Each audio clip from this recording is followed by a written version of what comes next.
नमस्कार। सोचिए, अंधेरी रात हो, सुनसान जंगल और एक ऐसा डर जो आपका ही चेहरा लगाकर आपके सामने आ खड़ा हो। जी हाँ, आज हम बात करने वाले हैं छलावा नाम के एक ऐसे ही रहस्यमयी प्राणी से जुड़ी एक बहुत पुरानी भारतीय लोक कथा की, और उसकी हर एक परत को खोल कर देखेंगे। तो कहानी हमें ले चलती है डोंगरीला नाम के एक गांव में। अब ये कोई ऐसा वैसा गांव नहीं है।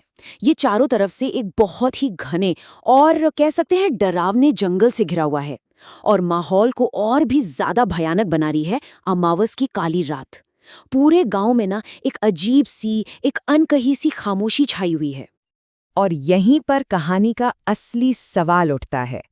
एक ऐसा सवाल जो हमारे हीरो के सामने खड़ा है कि जब पेट की आग का डर जंगल के किसी अनजाने खौफ से भी बड़ा हो जाए, तो इंसान आखिर कौन सा रास्ता चुनेगा? क्या करेगा वो? चलिए तो कहानी के पहले हिस्से में चलते हैं। हमारी कहानी की शुरुआत होती है अमावस की ठीक इसी काली रात से। यहीं पर हम मिलेंगे अपने मेन कैरेक्टर से, जानेंगे उसकी मजबूरी को, और हाँ, उन चेतावनियों को भी देखेंगे जिन्हें उसने सीधे सीधे नजरअंदाज कर दिया। तो ये है भोला, हमारी कहानी का हीरो, और साथ में है उसकी पत्नी सुमन। अब सुमन की आंखों में ना साफ साफ डर दिख रहा है, क्योंकि भाई आज अमावस जो है। पर भोला की जिद के आगे उसका डर जैसे छोटा पड़ गया है। उसके लिए परिवार की जरूरतें किसी भी खौफ से कहीं ज्यादा बड़ी हैं। अब सीन शिफ्ट होता है गांव की चाय की दुकान पर। यहाँ गांव के कुछ बड़े बुजुर्ग बैठे हैं और बातें हो रही हैं रात के अजीब संकेतों की, जैसे कुत्ते क्यों अजीब तरह से भौंक रहे हैं। उनके हिसाब से तो ये किसी पिशाच या बुरी आत्मा के आसपास होने का इशारा है। मतलब इससे पता चलता है कि गांव में डर का माहौल कैसा बना हुआ है। और ठीक इसी बातचीत के बीच पहली बार उस प्राणी का नाम सामने आता है, छलावा। गांव वालों की इन कानाफूसियों से ही उसकी सबसे खतरनाक ताकत का भी पता चलता है। और वो ताकत क्या है कि वो किसी का भी रूप ले सकता है, किसी अपने का भी। अब होता ये है कि भोला वहीं से गुजर रहा होता है और गांव के सबसे बुजुर्ग शंकर काका उसे रोक लेते हैं। वो उसे साफ साफ चेतावनी देते हैं कि देख भोला, आज रात जंगल में जाना मतलब सीधे सीधे मौत को बुलावा देना है। लेकिन भोला अपनी मजबूरी बताता है और उनकी बात को अनसुना करके आगे बढ़ जाता है। तो अब हम कहानी के दूसरे हिस्से में आ गए हैं। सारी चेतावनियों को पीछे छोड़कर भोला जंगल के घने अंधेरे में कदम रख चुका है। और अब उसका सामना ठीक उसी शक्ति से होने वाला है जिसके बारे में उसे सबने आगाह किया था। तो सवाल ये है कि ये छलावा आखिर है क्या भला? देखिए, ये कोई मामूली भूत प्रेत नहीं है। ये है एक धोखेबाज, एक ऐसा प्राणी जो अपनी रूप बदलने की ताकत का इस्तेमाल करके इंसानों को भरमाता है, उनको अपने जाल में फंसाता है। और ये सब वो करता है खास तौर पर अमावस की रातों में। तो बस यही वो खतरा है जिसके इलाके में भोला अब घुस चुका है। जंगल में घुसते ही ना भोला को कुछ अजीब सा महसूस होने लगता है। उसे एक परछाई दिखती है जो एक पेड़ से अलग होती है और बिल्कुल इंसानों की तरह चल रही है। पहले तो भोला को लगता है कि शायद गांव का कोई उससे मजाक कर रहा है, और वो इस बात को नजरअंदाज करने की कोशिश करता है। और बस यहीं पर छलावा अपना पहला दांव चलता है। वो जो परछाई थी वो भोला के सबसे करीबी इंसान यानी उसकी पत्नी सुमन का रूप ले लेती है। सोचिए, ये हमला जिस्म पर नहीं, सीधा मन पर था। पर भोला को कुछ गड़बड़ लगती है।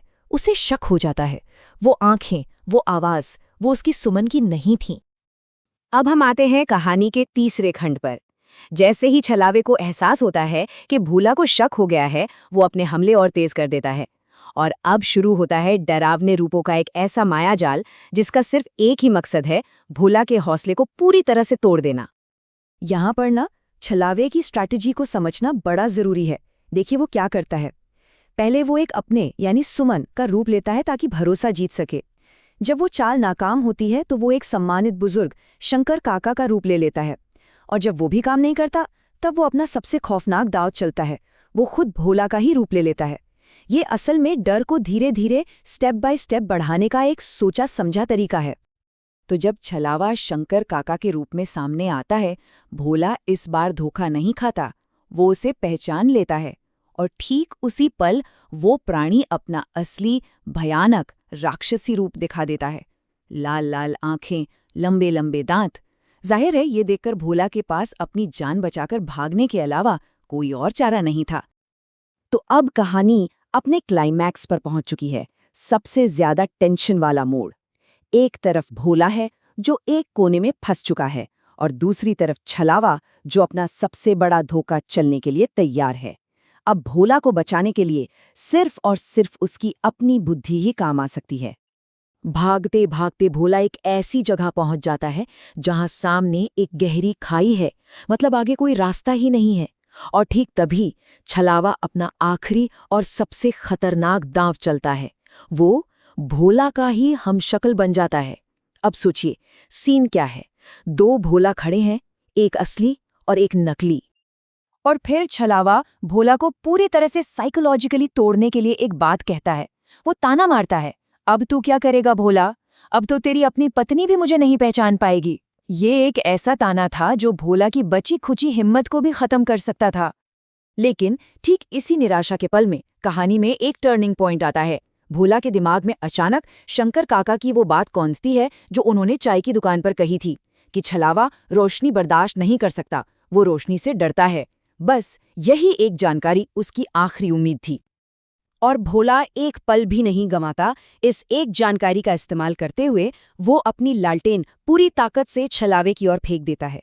जैसे ही लालटेन की तेज पीली रोशनी फैलती है, छलावा दर्द से चीख उठता है। वो लोक कथा, वो चेतावनी सच साबित होती है और इस तरह रोशनी की अंधेरे पर जीत होती है। पर क्या कहानी यहीं खत्म हो जाती है? क्या अंधेरे पर एक बार की जीत काफी है? नहीं, कहानी यहाँ खत्म नहीं होती, क्योंकि भोला तो बच गया है, पर वो खतरा अभी भी पूरे गांव पर मंडरा रहा है। अगली सुबह जब गांव के लोग भोला को ढूंढने के लिए निकलते हैं, तो वो उन्हें एक पेड़ के नीचे सोया हुआ मिलता है, और सबसे बड़ी बात, वो जिंदा था। जाहिर है सुमन और बाकी गांव वालों के लिए ये एक बहुत बड़ी राहत की सांस थी। गांव वापस पहुंचकर भोला सबको पूरी कहानी सुनाता है, जो भी उसके साथ हुआ। वो बताता है कि कैसे छलावे ने एक एक करके रूप बदले और कैसे एंड में शंकर काका की सलाह ने उसकी जान बचाई। लेकिन वो एक सबसे जरूरी बात भी कहता है। वो सबको चेतावनी देता है कि खतरा अभी टला नहीं है। और भोला की ये चेतावनी कोई खोखली बात नहीं थी। क्यों? क्योंकि गायब होने से ठीक पहले छलावे ने उसे अपनी आखिरी धमकी दी थी। उसने कहा था, अगली अमावस में लौटूंगा। अब ये एक ऐसी धमकी थी, एक ऐसा वादा था जो कहानी को एक बहुत ही बेचैन करने वाले मोड़ पर लाकर छोड़ देता है। तो आखिर में ये कहानी हमें एक बड़े सवाल के साथ छोड़ जाती है।